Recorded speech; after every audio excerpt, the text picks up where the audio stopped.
যখন আমি নিজেকে আবিষ্কার করলাম একটি অন্ধকার ঘরে,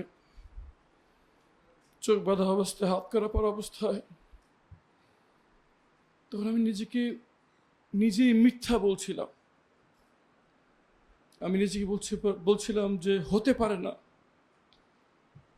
আমার সাথে এই কাজ করা হচ্ছে, হতে পারে না আমার দেশের সরকার তার দেশের একজন নাগরিকের সাথে এই কাজ করছে। আমি বলছিলাম হতে পারে না আমার দেশের দেশপ্রেমিক সেনা সদস্যরা, যাদেরকে তারা রক্ষা করার জন্য শপথ করেছে, তাদের সাথে এই কাজ করছে। আমি নিজেকে সান্ত্বনা দিচ্ছিলাম, হয়তো এই অবস্থা 24 ঘন্টার বেশি থাকবে না, কারণ সংবিধানের বিধান 24 ঘন্টার বেশি কাউকে বন্দি রাখা যায় না, আদালতে হাজির করতে হয়। কিন্তু আমি দেখলাম 24 ঘন্টা পেরিয়ে দিন হলো, দিন পেরিয়ে সপ্তাহ হলো, সপ্তাহ পেরিয়ে মাস, মাস পর 3 মাস, বছর, বছরের পর বছর, কিন্তু অন্ধকার ঘর থেকে আমি বেরোচ্ছিলাম। আমি জানতেও পারিনি আমার শ্রদ্ধেয় পিতা, যার জন্য আমি আদালতে সংগ্রাম করছিলাম, তার কি হলো। যখন খাবার দিতে আসতো তখন আমি আকুতি মিনতি করতাম, সন্তান হিসেবে এতটুকু জানার অধিকার আমার নাই যে পিতার জন্য আমি সংগ্রাম করছিলাম, যার অন্যায়ের ব্যাপারে আমি কথা বলছিলাম, যার জন্য আমি একজন আজকে টার্গেটেড হয়ে গিয়েছি। মেনে নিলাম আমাকে এখান থেকে ছাড়বেন না, মেনে নিলাম আমাকে পরিবারের সাথে আমার যোগাযোগ করতে দিবেন না, কিন্তু সন্তান হিসেবে এতটুকু জানার অধিকার কেমন নাই যে আমার পিতা কি বেঁচে আছেন না মারা গেছে। সম্মানিত উপস্থিতি, আজকে আপনারা সবাই এসছেন আমার বইয়ের উন্মোচনের জন্য। আমি নিজেকে সে অন্ধকার ঘরে বলতাম, যদি আল্লাহ আমাকে জীবিত বের করেন তাহলে পরিবার নিয়ে চলে যাবার কোনোদিন পিছনের দিকে তাকাবো না। আমি সেই নির্বোধ যে দেশের বাইরে পড়াশোনা করে দেশের বাইরে থাকার সুযোগ থাকা সত্ত্বেও দেশে এসেছি মনে করেছি যে মানুষের ভাগ্য পরিবর্তন করতে পারবো। আমি সেই নির্বোধ যে আস্থা রেখেছিলাম বাংলাদেশের বিচার ব্যবস্থার উপর। আমি সেই নির্বোধ যে বিশ্বাস করতাম আমাদের এই সংবিধান আমাদের অধিকার দেওয়ার জন্য যথেষ্ট। আমি নিজেকে বলেছিলাম, যদি বের হয়ে যাই, যদি আল্লাহ বের করেন, তাহলে আর কোনোদিন পিছন ফিরে তাকাবো না। স্ত্রী সন্তান মাকে নিয়ে চলে যাবো এই দেশ থেকে, যে আমার সাথে মানুষ তো দূরে থাক, পশুর অধিকারটুকু আমাকে দিচ্ছে না। একটি পশু পাখি জন্তু জানোয়ারকে যদি আলো বাতাস ভিন ঘরে মাসের পর মাস রাখা হয়, সে বাঁচবে না, একটা মানুষকে সে কিভাবে রাখে হবে। যেদিন আমাকে তারা বের করছিল আমি ধরে নিয়েছি এটাই শেষ। আমার কাছে খুশি লাগছিল এই যন্ত্রণা শেষ হবে, আর থাকতে হবে না এই অন্ধকার ঘরে, আর থাকতে না হবে না এই জীবন্ত কবরের ভিতরে। শেষ হয়ে আমি চলে যাবো সৃষ্টিকর্তার কাছে। সে প্রিয় মানুষদের যাদেরকে আমি ভালোবাসতাম, দুনিয়া তো তাদের দেখা পেলাম না। আল্লাহ, তুমি কালকে আমাদের ময়দানে জান্নাতে তুমি আমাদেরকে আবার একত্রিত করো। এই দোয়া করতে করতে সূরা ইয়াসিন পড়তে পড়তে আমি বেরোচ্ছি এবং অপেক্ষায় ছিলাম এখনই একটি গুলির আওয়াজ শুনবো, সব শেষ হয়ে যাবে। কিন্তু সব শেষ হলো না।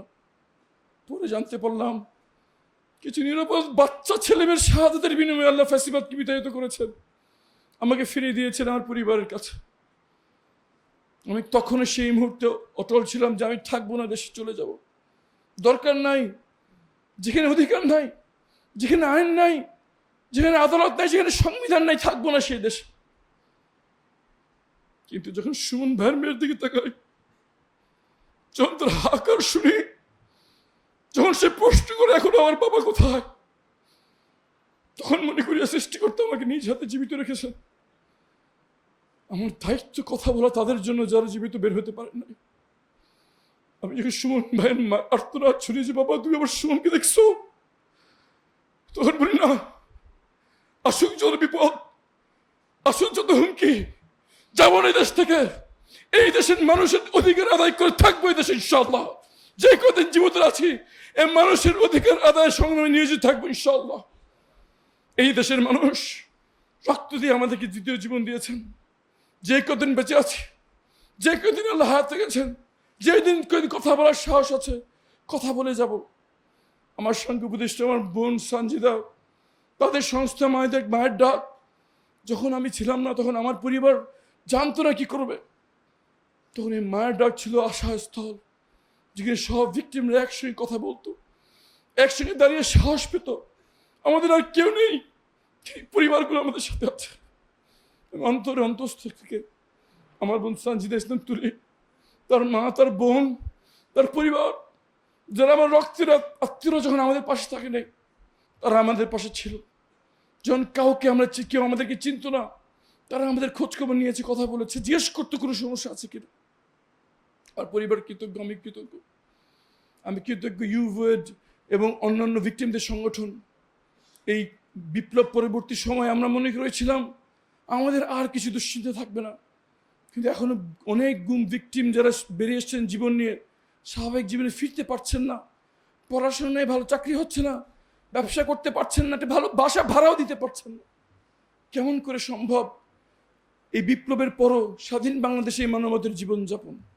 সবার মাধ্যমে আহ্বান জানাচ্ছি অন্তর্বর্তী সরকারকে, এই বোনদের জন্য কিছু করুন, এই ভাইদের জন্য কিছু করুন, এই পরিবর্তনের জন্য কিছু করুন। এই কয়েকটা গুতিগরি পরিবার এই মানব ইতিহাসের বর্বরতম হিংস্রতার শিকার, তাদেরকে এভাবে অসহায় ছেড়ে দেবেন না। আমি অন্তত এখানে দাঁড়িয়ে আছি, কথা বলতে পারছি, একটা বই লেখার জন্য আমাকে সহযোগিতা করেছেন। আমি দেখেছি সাংবাদিক ভাইরা সবাই এসছেন, কিন্তু হাজারো পরিবার কিন্তু আপনারা কেউ চেনেন না, তাদের কষ্ট কথা শোনার কেউ নাই। তারা ডাকলে একটা সাংবাদিক ভাই ফোনও ওঠান না। তাদের জন্য অন্তর্বর্তী সরকারকে আহ্বান জানাচ্ছি, কিছু একটা করুন। আর যদি সরকার কিছু না করে, বাংলাদেশের যারা গুণগ্রহী আছেন, মানব সেবক আছেন দেশের বাইরে, এসব পরিবারকে ভুলে যাবেন না।